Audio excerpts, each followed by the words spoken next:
The phone rang at exactly 10:47 on a rainy Thursday night. I remember the time because I had just looked at the old clock beside my back door. My right knee had been aching since the temperature dropped that afternoon, so I had carried a mug of hot coffee onto the porch instead of going to bed. Rain tapped steadily against the metal roof. The porch light threw a warm circle across the wet wooden steps. I almost let the call go to voicemail. Maya hardly ever called that late. When I answered, all I heard was breathing, then a whisper. Dad. Something in her voice made every hair on my neck stand up. I left him. I did not speak right away. In 33 years of raising my daughter, I had learned there are moments when silence gives a frightened person room to breathe. Then another sound came through the phone. A loud bang, someone pounding on a door. Maya, I said quietly, I'm in the bathroom at a gas station. She sounded like she was trying not to cry. He's outside. Another bang. Maya! A man's voice shouted through the door. Come on, stop being dramatic. Julian Price. I had only met him a handful of times, but I had never liked the way he smiled. Too polished, too practiced. Like every expression had been rehearsed in front of a mirror. Dad, she whispered again. I don't know what to do. You locked the door? Yes. Good. Another hard slam rattled the bathroom door. Listen to me, I said. My voice stayed calm even though my heart had started pounding so hard I could feel it in my throat. Keep your phone against your ear. Okay. Take one slow breath. She tried. It came out shaky. Another one. Outside the door, Julian's voice softened. Maya, sweetheart, you're embarrassing yourself. No answer. I know you're in there. Another pause. Then he laughed. We'll laugh about this tomorrow. I closed my eyes for a second. That was not the laugh of a man trying to fix an argument. It was the laugh of someone who believed he already owned the ending. Where are you? I asked. The Beacon fuel station on Highway 321 in Maryville. I know exactly where that is. I stood up, nearly spilling my coffee. You stay in that bathroom. What if he comes in? He won't. You don't know that. I know this. I'm on my way. I grabbed my truck keys from the table beside the porch swing. My old Toyota Tacoma had close to 200,000 miles on it. The windshield wiper squeaked every few passes, and the heater took forever to wake up. Ruth used to tease me that I would keep driving that truck until the wheels fell off and rolled into the Tennessee River. She had probably been right. As I backed out of the driveway outside Knoxville, I glanced at the empty rocking chair beside mine. The porch light stayed on. It had stayed on every night since Ruth died 6 years earlier. She used to say, "Leave it burning, Walter. You never know who might need to find their way home." I pressed harder on the gas. Rain blurred the highway lights. Maya stayed on the phone almost the whole drive. Sometimes neither of us spoke. I could hear Julian pacing outside the bathroom, sometimes knocking, sometimes pretending to leave. Then Maya would hear footsteps again. He keeps saying he's sorry, she whispered. Do you believe him? No. Then don't open that door. I should have left months ago. No. What? You should have left the first time he made you afraid. Silence. Then she said quietly, I know. 27 minutes later, I pulled into the gas station. The rain had eased into a light drizzle. Julian stood outside the building with his hands in his jacket pockets. He looked exactly like the kind of man who wanted strangers to think he was reasonable. Nice haircut, clean boots, relaxed smile. When he spotted my truck, that smile widened. I climbed out slowly. My knee protested the moment I put weight on it. Growing older teaches you to hide pain from people looking for weakness. Julian walked toward me. Mr. Brooks. I did not answer. He stopped a few feet away. I appreciate you coming. Still nothing. He gestured toward the convenience store. This is really just a misunderstanding between me and Maya. I looked past him toward the bathroom hallway. Then I looked back at him. Not anymore. His smile tightened for the first time. Sir, couples argue. They do. And sometimes people overreact. They do. So maybe you could convince her to come out. No. He blinked. No. No. For several seconds, neither of us moved. Cars pulled in for gas. A woman hurried inside carrying a little boy wearing dinosaur pajamas. A truck driver filled his diesel tank without paying us the slightest attention. Ordinary life kept moving while my daughter's world had nearly come apart inside a locked bathroom. Julian leaned closer. I love your daughter. I looked him straight in the eye. Then why is she hiding from you? He did not answer. Instead, he smiled again, smaller this time, like he was filing my face away somewhere. I think you've misunderstood me. I don't. The bathroom door opened. Maya stepped out slowly. She looked exhausted. Mascara streaked beneath her eyes. She carried only her purse, nothing else. For one terrible second, she looked like the little girl who used to wake from nightmares and walk barefoot into my bedroom. She saw me. Everything she had been holding together finally cracked. She crossed the floor in 3 quick steps and wrapped both arms around me. I'm sorry, she whispered. I hugged her back. You have nothing to apologize for. Julian took 1 step forward. Maya, she flinched. That tiny movement told me more than 1,000 words could have. I shifted so I stood between them. Julian noticed. His expression stayed pleasant. His eyes did not. You'll regret this, he said softly enough that only I could hear. Maybe he meant for it to sound like concern. It did not. It isn't too late. I opened the passenger door of the Tacoma. Get in, sweetheart. Maya climbed inside without looking back. Julian remained standing in the rain. He did not yell. He did not threaten. He did not chase the truck. He simply watched us leave. Somehow that unsettled me even more. Halfway home, Maya finally spoke. I thought I could fix him. You can't fix someone who doesn't think he's broken. She stared out the window. I didn't tell you because I was embarrassed. I nodded. I thought you'd think I was stupid. I reached across the console and squeezed her hand for just a second. You made it out. That is what matters tonight. The rest could wait. When we turned onto my gravel driveway, the porch light was still glowing through the rain. Maya smiled faintly. Mom always left it on. She did. As soon as we stepped onto the porch, Maya's phone buzzed. 1 new message, unknown number. She opened it before I could stop her. You just signed your family's death warrant. She froze. I took the phone gently from her hand. For several seconds, I stared at those words. Then I looked up at the porch light Ruth had asked me never to turn off. The rain kept falling. Somewhere out in the darkness, Julian already believed fear belonged to him. He had no idea patience had belonged to me for a very long time. By morning, the rain had moved east and left the yard smelling like wet leaves and red clay. Maya slept in the guest room. I did not sleep much at all. I sat at the kitchen table with my reading glasses low on my nose, her phone beside my coffee cup, and a yellow legal pad in front of me. Old habits do not retire just because a man does. I wrote down the time she called, the name of the gas station, the exact wording of the message, the unknown number, and every detail I could remember before memory started smoothing the edges. At 6:15, Maya walked in wearing one of Ruth's old University of Tennessee sweatshirts. It hung loose on her. You kept that? She asked. It was in the hall closet. She pulled the sleeves over her hands and sat across from me. For a while, neither of us said anything. The refrigerator hummed. The coffee maker clicked. Outside, a mockingbird made noise like it owned the whole county. Finally, Maya looked at the legal pad. You're writing it down? Yes. Dad, I don't want this to become some big thing. I took off my glasses and set them on the table. Sweetheart, a man sent you a death threat. Her face tightened. I know what he sent. Then it already became something. She looked away. That was when I saw shame settle over her shoulders. Not fear exactly. Shame. That quiet, heavy kind that makes a person apologize for being hurt. I hated Julian for that more than the message. He didn't start like this, she said. They never do. She looked back at me. I had not meant to say it so flatly. Maya rubbed her thumb along the edge of the coffee mug. At first he was sweet. Too sweet, maybe. He brought lunch to school for me. Sent flowers, remembered tiny things I said. I remember. He made me feel seen.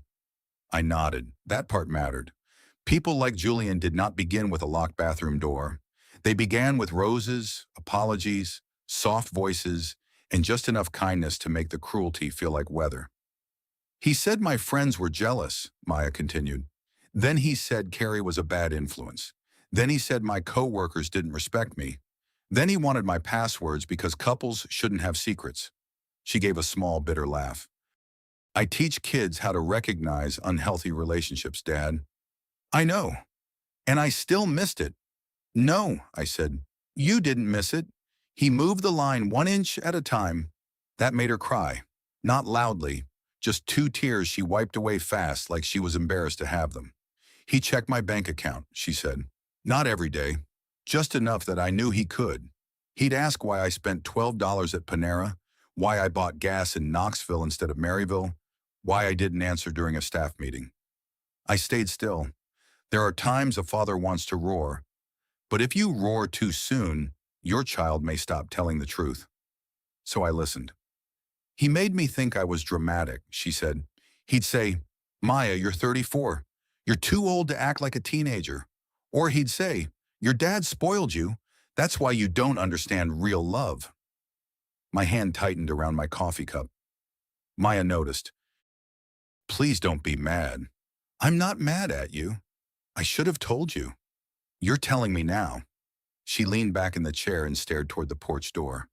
I don't even know who I am right now. I waited. Then I said something I had not planned to say that morning. I know men like Julian. Maya looked at me. I mean that in a specific way. She frowned a little. Dad? I took a breath. I was a U.S. Marshal for 31 years. The kitchen went very quiet. She blinked. I thought you worked courthouse security. I did sometimes. And prisoner transport. That too. She stared at me like I had just confessed to keeping a second family in Nashville. You never told me. Your mother knew. Mom knew? Of course she knew. Maya sat back hard. All this time? I didn't want that work sitting at our dinner table. She looked confused, almost hurt. I understood that. A child, even a grown one, does not like discovering rooms inside a parent she never knew existed. I wasn't some movie character, I said. No dramatic shootouts every week. Mostly paperwork, warrants, interviews, waiting, watching, and knowing when not to move. That was the job more often than people think. Maya swallowed. Did you deal with men like him? Yes. The answer came out heavier than I wanted. Men like him don't want love, I said. They want ownership. And when ownership slips, they call it betrayal. She wrapped both hands around her mug. What do? We do not play his game. Her phone buzzed on the table. Both of us looked down. Unknown number. A photo came through. Maya's school parking lot, taken from across the street. Her face went pale. The caption read, "Pretty easy place to find." She pushed away from the table so fast the chair legs scraped the floor. I can't go to work. You can. No, Dad, he knows where I... Maya, she stopped. You can go to work when it's safe. Today, we make it safe. By 9 last, I had called Deputy Marcus Reed. Marcus had been a skinny kid with a nervous smile when I first met him more than 20 years earlier.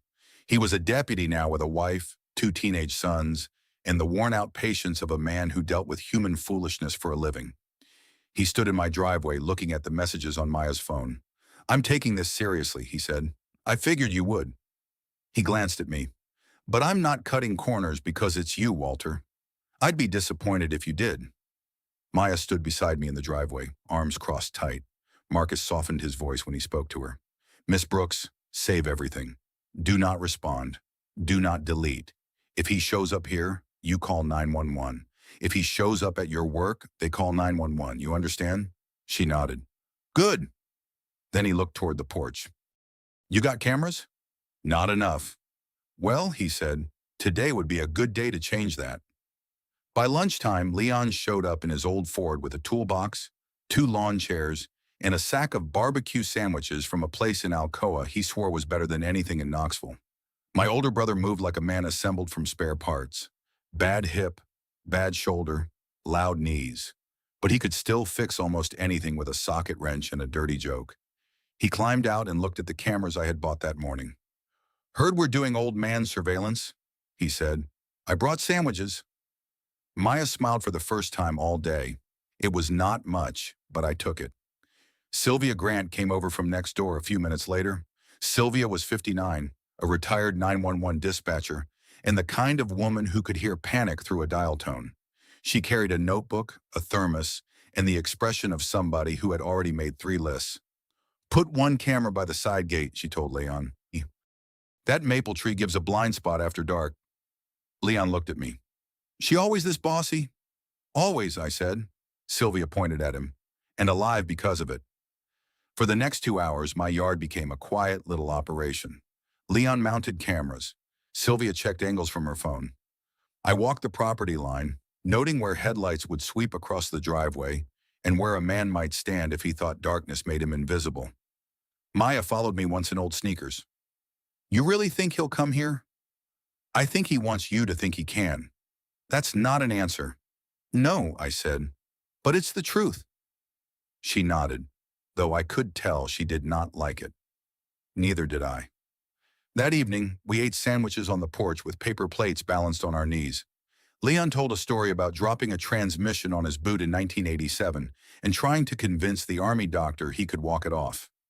Sylvia laughed. Maya almost did for a few minutes. Julian did not own the air around us. Then night came. The porch light clicked on.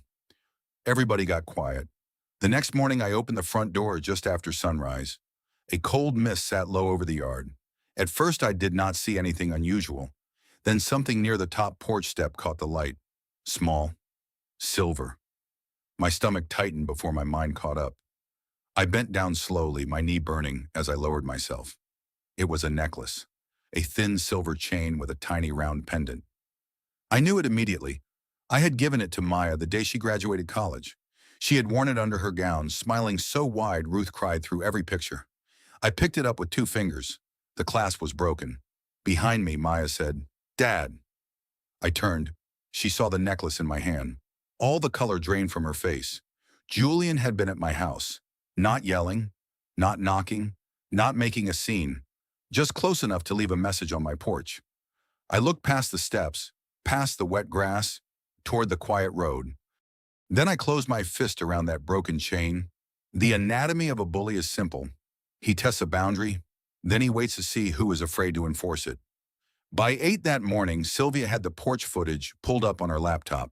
She sat at my kitchen table like she was back at a 911 console, one hand on the mouse, the other holding a cup of coffee she had reheated twice and still had not touched. Maya stood behind her in the same sweatshirt, arms wrapped around herself. Leon leaned against the counter, eating a biscuit.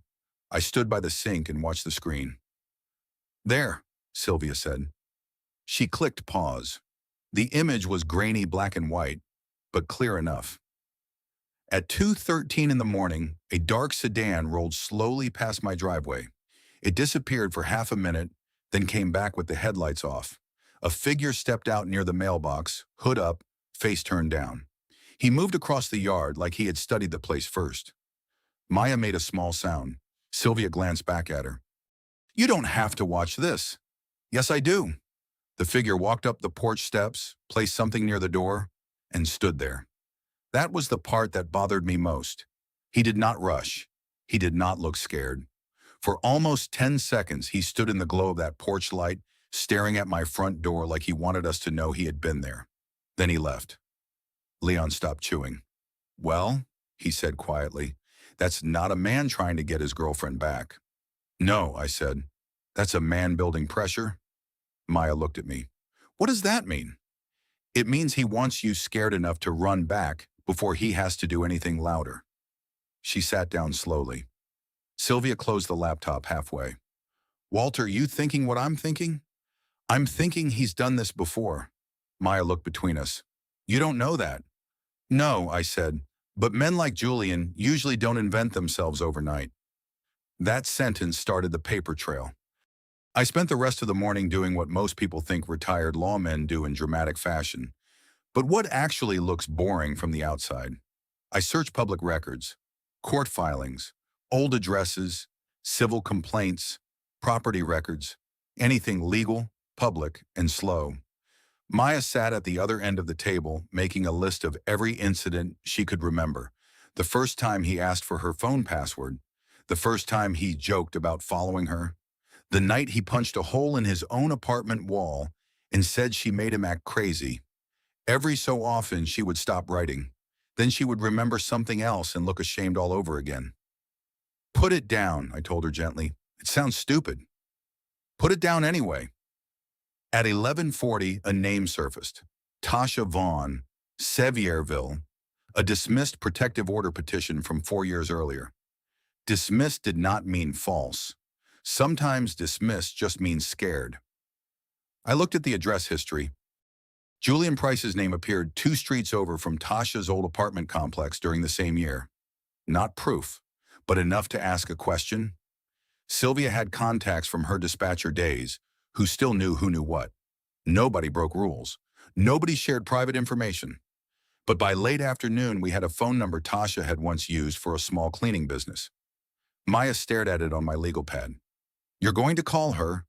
No, I said. You are not ready for that conversation, and she may not want to have it. So what do we do? We asked politely once. Tasha did not answer the first call or the second. At 6:03, she texted, "Who is this?" I wrote back carefully, "My name is Walter Brooks. My daughter recently left Julian Price. Your name appeared in a public court filing. I will not bother you again if you do not want contact, but if you are willing to speak, it may help keep my daughter safe." 3 minutes passed, then 5, then the phone buzzed. Is she safe right now? I looked at Maya. She wants to know if you're safe. Maya swallowed and nodded. I replied, yes, she is with me. The next message came almost immediately. Meet tomorrow, not at my house. Smoky Mountain Diner in Sevierville. 10 a.m. Bring another woman. I do not meet strange men alone. Sylvia read it over my shoulder and nodded. Smart lady. The Smoky Mountain Diner sat off a busy road in Sevierville, wedged between a tire shop and a place selling cabin rental brochures. It smelled like bacon grease, coffee, and old vinyl booths. A waitress called everybody honey whether she knew them or not. Tasha Vaughn arrived 7 minutes late. She was a thin woman in her early 40s, with tired eyes and a green raincoat buttoned all the way to her throat. She paused in the doorway and scanned the diner like she expected danger to be seated somewhere near the pie case. Sylvia lifted one hand. Tasha came over but did not sit right away. Which one is Maya? Maya raised her hand slightly. Tasha looked at her for a long second. Then her face changed. Not pity, recognition. She slid into the booth across from us. Did he take your phone yet? She asked. Maya's eyes filled. He tried. Tasha nodded like that, answered 3 questions at once. For a while we let her lead. She stirred sugar into her coffee but never drank it. He's wonderful at first, she said. Makes you feel like God made one man who finally understands you. Then he starts correcting your life, your clothes, your friends, your family, your tone. Maya stared down at the table. Tasha noticed. Did he tell you that you were too sensitive? Maya gave a broken little laugh. All the time. Did he ever say your dad was controlling you? Maya looked up. Yes. Tasha looked at me then. He always picks somebody to make into the villain. I did not respond. I wanted every word to belong to her. She told us Julian had done the same thing to her. Gifts, apologies, tears, promises, then isolation, then threats. When she tried to leave, he told people she was unstable. He recorded pieces of conversations, posted vague things online about being abused by a woman with untreated mental health issues. I filed for protection, she said. Then I withdrew it. Maya leaned forward. Why? Tasha's hand tightened around the spoon. He sent me a picture of my dog in the backyard. Then he sent me a picture of my mother walking into church. Sylvia muttered something under her breath. Tasha gave a humorless smile. Exactly, Maya cried. Then quietly the waitress came by and pretended not to notice while refilling coffee. Tasha reached across the table and put one hand over Maya's. You're not crazy, she said. That's the first thing you need to hear. Maya covered her mouth. I looked out the window at traffic moving past the diner and felt something settle cold in my chest. Julian was not just angry, he was practiced. That night he drove past my house again. Slow, bold. His headlights swept across Maya's bedroom window and held there a second too long. I stood in the dark living room with one hand on the back of the couch. Every old instinct in me wanted to step outside, let him see me, make him understand he had chosen the wrong porch. But that was exactly what he wanted. A reaction, a clip, a witness who only saw the last 10 seconds. So I stayed where I was. My knee throbbed. My hand ached around the couch frame. I hated feeling old in front of my daughter. I hated needing restraint more than strength. But I knew the shape of his plan now. He was telling people I was dangerous, an obsessive old father, a retired lawman who had threatened him. He wanted me angry first. So I sat down, swallowed 2 pain pills with cold coffee, and saved one more video file. At 11:18, Maya's phone lit up. A video. It showed her earlier that day outside the school office crying beside her car. The message underneath read, "She still needs me. Tomorrow I'm coming to bring her home." Maya looked at me, terrified and exhausted. I looked toward the porch. The light was already on. "Then tomorrow," I said, "he can meet everyone." The next evening, every light on my porch was on before the sun had fully disappeared. Not because I wanted to make a statement, because I wanted every camera to see clearly. Leon carried 2 folding chairs out of the garage. "You know," he grunted, setting one beside mine. "When I retired, I figured excitement meant finding a good deal on motor oil." I smiled. Life had other plans. It usually does. Across the street, Sylvia adjusted the angle of one of her own porch cameras. She was not hiding what she was doing. Neither was I. If Julian wanted witnesses, he was going to get them. Maya stepped outside carrying a tray with glasses of sweet tea. She looked better than she had the day before, but only a little. There was still hesitation in every movement, as though she expected someone to appear every time she opened a door. "You don't have to stay outside," I told her. "I know. You can go back in." She shook her head. "No." Her voice was quiet. "I've spent 2 years hiding inside." That sentence stayed with me. She handed Leon a glass. He looked at her and smiled. "Your daddy and I are too old to run after anybody." Maya almost laughed. "Good. So if anybody comes," Leon continued, "we'll make him walk to us." Even Sylvia smiled from across the yard. Sometimes laughter does not solve anything. It simply reminds fear that it does not own every inch of the room. At 7:42, Deputy Marcus Reed pulled into the neighborhood. He parked half a block away. Not in my driveway, not directly in front of the house. Close enough to respond quickly, far enough that nobody could claim he arrived to intimidate anyone. He climbed out and walked over. "You expecting company?" "I think so." "You armed?" I looked at him. "My coffee is still hot." He nodded once. "I'll take that as a no." "It is." Marcus looked around the yard. Leon, Sylvia, Maya, 2 porch cameras, 1 driveway camera, 1 side gate camera. Everything visible, everything legal. "Good setup," he said. "It wasn't built overnight." He glanced toward Maya. "If he steps onto your property after being told to leave, call it out clearly." "I understand." "And don't touch him." "I won't." Marcus gave me a long look. "I know you won't." Then he walked back toward his cruiser. The neighborhood slowly settled into evening. Sprinklers clicked on. Dogs barked somewhere down the street. Someone nearby started grilling hamburgers. It felt strangely ordinary. That was exactly what I wanted. At 8:16, headlights appeared at the end of the street. A dark sedan. Maya stiffened. I noticed before she said anything. "Inside if you want." She looked at the approaching car, then at me. "I'm staying." The sedan rolled slowly toward the driveway and stopped. The engine idled. Nobody got out for almost 30 seconds. Then Julian stepped onto the pavement. He wore jeans, a clean button-down shirt, and the same calm smile I had seen at the gas station. His phone was already in his hand, held upright. Recording. "Evening," he called. Nobody answered. He started walking toward the porch, still smiling, still filming. "Maya." She did not respond. "I just came to talk." Leon leaned toward me. "Funny." "What?" "Every man who says he just wants to talk usually means everybody else does the listening." I almost smiled. Julian reached the bottom step. He turned his phone slightly so it captured all of us. "Look at this," he said loudly into the camera. "Her father actually organized an ambush." Nobody moved. He laughed softly. "I've never seen so many retirees in one place." Leon raised one hand. "Son." Julian looked over. "I've had knee replacement surgery that scared me more than you."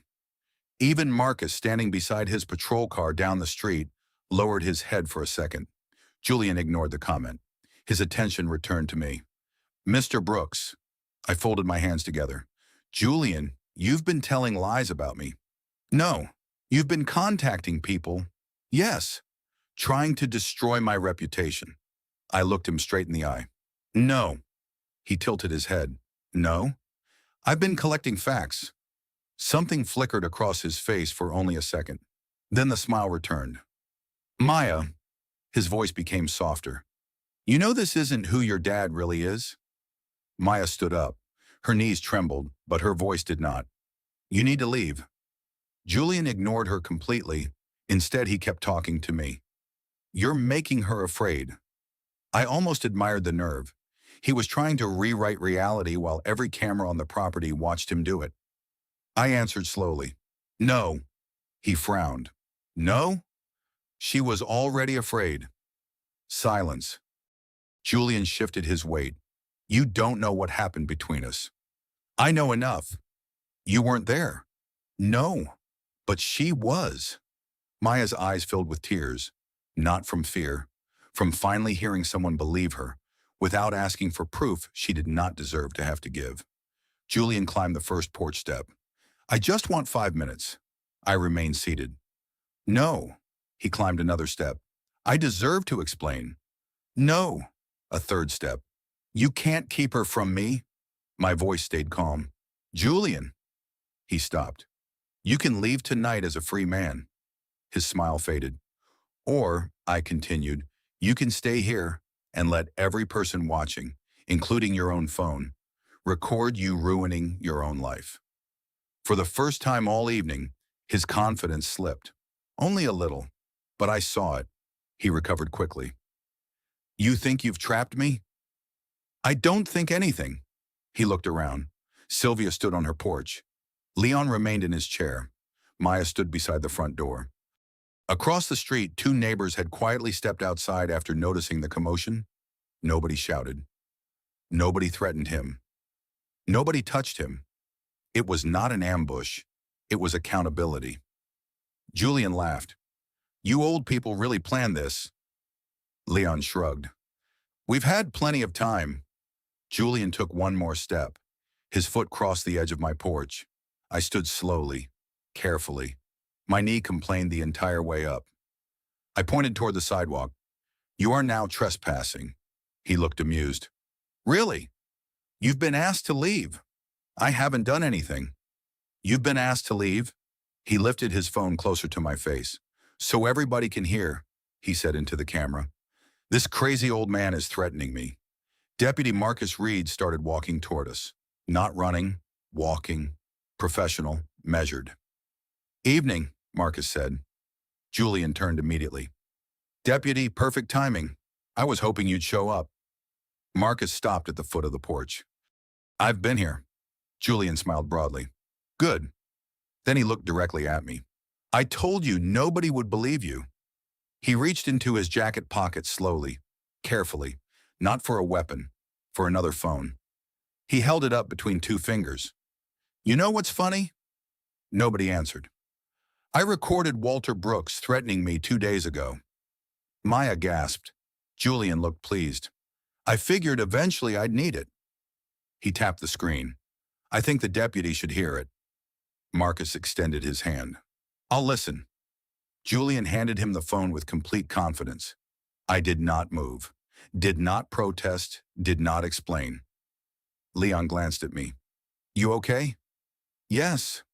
You don't seem worried. I've learned something over the years. What? I kept my eyes on Julian. When a man believes he's already won, he usually stops checking for the truth. Marcus pressed play. The porch fell completely silent. Nobody spoke while the recording played. Julian stood with his arms folded, confidence practically shining off him. Maya gripped the porch railing so tightly her knuckles turned white. Leon looked from me to Marcus without saying a word. Marcus held the phone close enough for everyone to hear. Static, a car door closing. Then my voice. I'll handle you my way.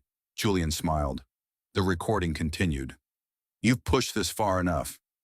Another pause. You won't like what happens next. Maya looked at me stunned. Dad?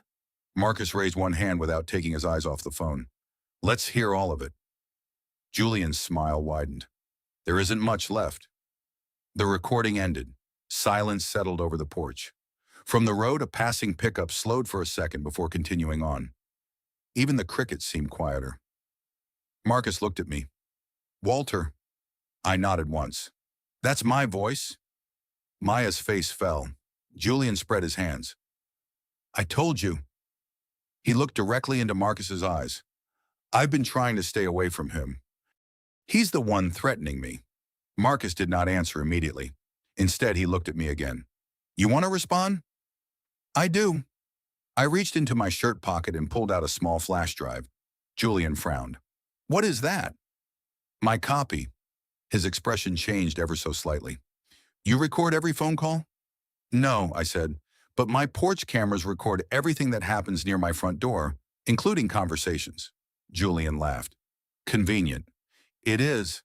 I handed the flash drive to Sylvia. She connected it to her laptop on the porch table. Within seconds, the same conversation appeared on the screen. Marcus stepped closer. So this is the original? Yes. Julian folded his arms tighter. Anybody can edit a file. Sylvia looked up. So can you. Marcus glanced at both of them. Let's just play it. The conversation began. The first few seconds sounded exactly like Julian's version. My voice. His voice. The same background noise. Then something happened. Instead of ending where Julian's recording stopped, the conversation kept going. Julian's voice became much clearer. Go ahead. Say something angry. Silence. Then again, come on, old man. Tell me what you're really thinking. My voice answered calmly. I'm thinking you should leave my property. Julian laughed on the recording. No, that's boring. Another few seconds passed. Then his voice again. Say you'll handle me. I remember that phone call now. He had kept interrupting me, trying to bait me. The recording continued. Finally, I answered. I'll handle you my way. Julian's smile slowly disappeared, because this time everyone heard the next sentence. My way means every camera, every report, and every legal option available. Maya covered her mouth. Leon muttered, well, there it is. The recording continued. Julian's voice sounded irritated now. Nobody wants to hear that. Then my next sentence came through. You've pushed this far enough because Maya deserves to live without looking over her shoulder. Marcus looked up. Nobody said anything. The difference was obvious. Julian had removed every sentence that explained the first half. But something else caught my attention. I looked toward Sylvia. Back up 10 seconds. She did. We listened again. This time Marcus frowned. Stop. Sylvia paused the audio. What? Marcus leaned closer to the speaker. Play that little section again. She did. Right before the edit point, a weather forecast played softly from my kitchen radio. Showers moving through Blount County overnight. Then in Julian's version, it suddenly jumped. Sunny skies expected tomorrow afternoon. Marcus looked at Julian. Interesting. Julian shrugged. So? I spoke quietly. My radio was broadcasting live. Marcus nodded. A live weather report doesn't skip 12 hours in half a second. Leon chuckled. Weather ain't that fast. Nobody laughed. Marcus certainly did not. Julian shifted his weight. It could have been another station. It could have, Marcus agreed, but let's keep listening. Sylvia resumed the recording. Near the end came something none of us had expected. The call sounded finished. Footsteps, a car door, then Julian's voice farther away. Very quiet. Almost too quiet. That should be enough. The porch went completely still. Julian stared at the laptop. He stopped. There was not much left to say. Marcus looked at him. You forgot to trim that part. Julian swallowed. I don't know what that means. Marcus handed his phone back. You presented edited evidence. I didn't edit anything. You really want to stick with that statement? Julian opened his mouth, closed it again. Just then, another car pulled up, a silver SUV. Maya looked confused. I know that car. A woman stepped out. Erica Lawson, the principal at Maya's elementary school. She walked up beside us carrying a folder. I'm sorry I'm late. Marcus nodded politely. You have something? She looked at Julian before answering. Mr. Price came to our school 3 different times after Maya asked him not to. Julian immediately interrupted. I was bringing flowers. Erica ignored him. Our security cameras show him waiting across the parking lot for over an hour last Tuesday. She handed Marcus several printed photographs. Maya stared at them. I never knew. You weren't supposed to, Erica said gently. We noticed because one of our staff members thought the same vehicle kept appearing. Julian looked around desperately now. This is ridiculous. Another car stopped. Tasha climbed out. She had not planned to come. I could tell by the way she hesitated before walking up the driveway. Marcus looked surprised. Miss Vaughn? She nodded. I'd like to make a statement. Julian actually took one step backward. Tasha saw it. You remember me? He forced a smile. I think you've mistaken... No. Her voice was steady. I made that mistake once already. She stood beside Maya, not in front of her, beside her. He isolated me from my family, Tasha said. He recorded our arguments. He edited conversations. Then he told everyone I was unstable. Marcus wrote quietly in his notebook. Julian looked around the porch. Everywhere he turned, another piece of the story had arrived before he could rewrite it. Then his own phone vibrated. He glanced down without thinking. His live stream was still running. Hundreds of comments scrolled across the screen. People had watched the entire thing. His attempt to make me look like an angry old man had become a live broadcast of his own lies falling apart. He ended the stream immediately. Too late. Marcus stepped forward. Julian Price. Julian looked up. Based on what I've seen tonight, along with previous reports, I'm placing you under arrest pending charges related to criminal trespass, harassment, intimidation, and possible evidence tampering. Additional charges will depend on the investigation. Julian's face turned pale. You can't be serious. I am. This old man set me up. I finally spoke. No. Marcus took Julian's phone. Cameras don't set people up. He turned Julian around and placed him in handcuffs. Maya quietly began to cry. Not because Julian was being arrested, because for the first time in a long time, she was not wondering whether anyone would believe her. As Marcus guided Julian toward the patrol car, Julian looked back at me one last time. His smile returned, smaller now, more desperate than confident. This isn't over. The patrol car door closed. Its taillights disappeared down the street. 2 weeks later, I was sitting at the same kitchen table when the mail arrived. Among the bills and grocery coupons sat a thick envelope from a law office in Knoxville. Maya looked over my shoulder. What is it? I opened it carefully. A civil demand letter. Julian intended to sue me for harassment, emotional distress, and defamation. Maya's shoulders sank. Oh no! I read the last page. Then I folded the letter neatly. Leon looked at me. You going to worry now? I could not help smiling. No. Why not? I tapped the envelope against the table, because he finally put everything in writing. 3 weeks later, I stood outside the Blount County Courthouse with a paper cup of coffee that had already gone cold. The morning air carried that familiar mix of humidity and fresh-cut grass East Tennessee seems to specialize in during late spring. Maya stood beside me, wearing a navy blue blazer she usually saved for parent conferences.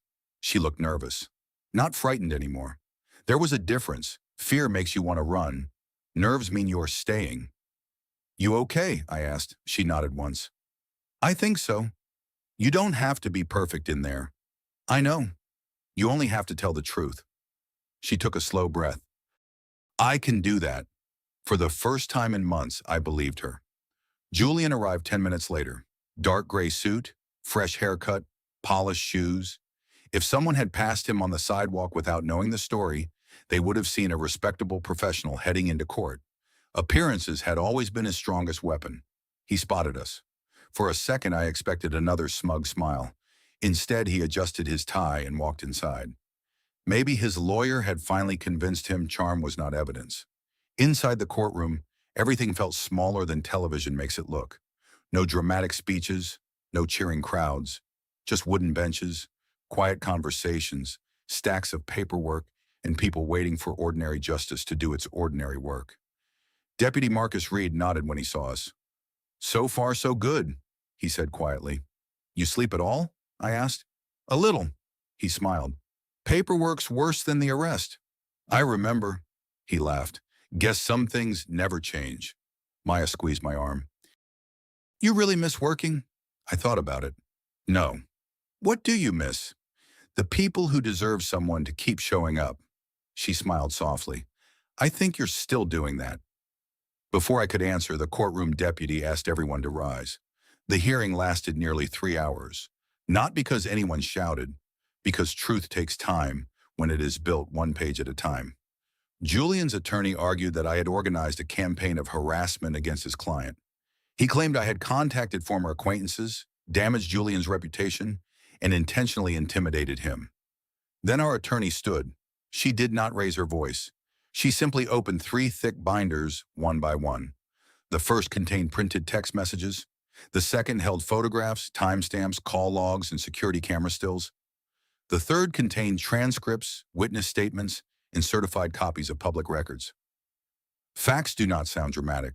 Stacked together, they become surprisingly heavy. Sylvia testified first.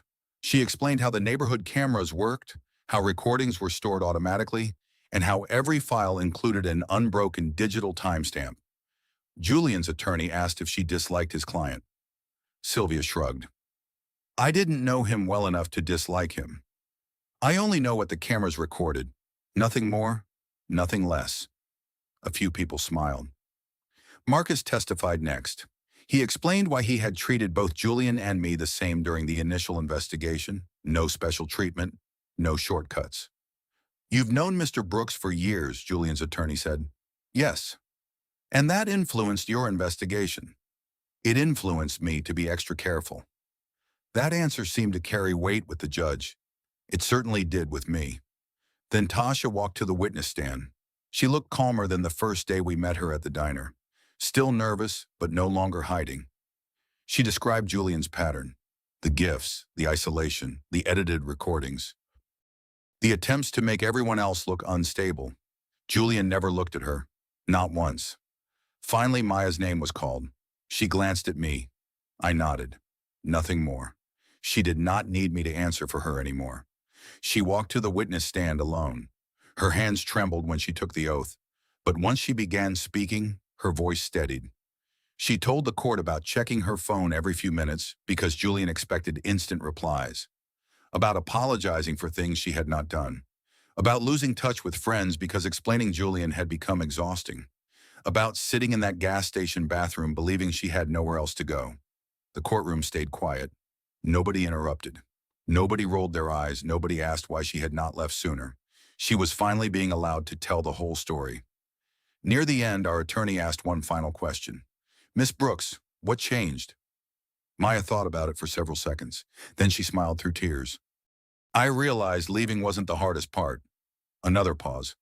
The hardest part was believing someone would believe me. She looked toward me, then back at the judge. I'm not afraid to tell the truth anymore. I felt something loosen inside my chest that I had been carrying since 10:47 on that rainy Thursday night. Not relief, something deeper. Peace, maybe. After a short recess, the judge returned with his ruling. He spoke calmly, without anger, without sympathy, just the law. He found the evidence of repeated harassment, intimidation, unwanted surveillance, and manipulated recordings credible and well-supported. The edited audio significantly damaged Julian's claims. The independent witness testimony strengthened the pattern of behavior. The request for continued protective measures was granted. Julian was ordered to have no direct or indirect contact with Maya. Additional criminal proceedings would continue separately. Julian lowered his head. For the first time since I had met him, he looked like a man who had run out of stories. Outside the courthouse, reporters were not waiting. No cameras, no applause. Life simply continued. People walked back to work. Someone laughed across the parking lot. A delivery truck rumbled past. Justice rarely feels like a movie. Most of the time, it feels like paperwork finally catching up with the truth. Maya stood beside me on the courthouse steps. It's over. I smiled gently. The legal part isn't completely over. She laughed. I know. Then she wrapped her arms around me. Thank you. I hugged her back. You don't owe me thanks. I do. No. I looked into her eyes. You did the hardest part yourself. The following Saturday, we replaced the loose railing on my front porch. Leon insisted on supervising while doing almost none of the actual work. I've reached the age, he announced from his lawn chair, where giving advice burns fewer calories. Sylvia rolled her eyes from next door. That's because you haven't given good advice since 1998. I distinctly remember one excellent suggestion in 2004. What was it? I told Reggie not to buy that ugly recliner. Maya laughed. He bought it anyway. And it's still ugly, Sylvia said. For the first time in months, the laughter sounded completely normal. No one forced it. No one needed it to hide fear. It simply belonged there. As we tightened the last bolt on the railing, I leaned against the porch post to rest my knee. Maya noticed. You should let me finish. I've still got a few good years left. She smiled. I know. I looked at the porch light above us. I can't fight every battle for you anymore, sweetheart. She shook her head. I don't need you to. No? You already taught me how. That hit me harder than I expected. I reached over and squeezed her shoulder. Just promise me one thing. What? When life gets dark. She glanced up at the porch light. Leave the light on. I smiled. Exactly. That evening, after everyone had gone home, I carried 2 glasses of sweet tea onto the porch. One for me, one that I quietly set beside Ruth's empty rocking chair. The crickets sang from the trees beyond the yard. The neighborhood settled into another ordinary Tennessee night. The porch light glowed over the steps, just as it had every evening, since my wife asked me never to turn it off. For a long time, I thought protecting the people I loved meant standing in front of danger. Now I understand that sometimes it means standing beside them until they are strong enough to stand on their own. If you have ever had to stay calm while protecting someone you love, you know how difficult that can be. Patience matters. Truth matters. And when someone you love is trying to find the way home, leave the light on. Thank you for spending this time with me.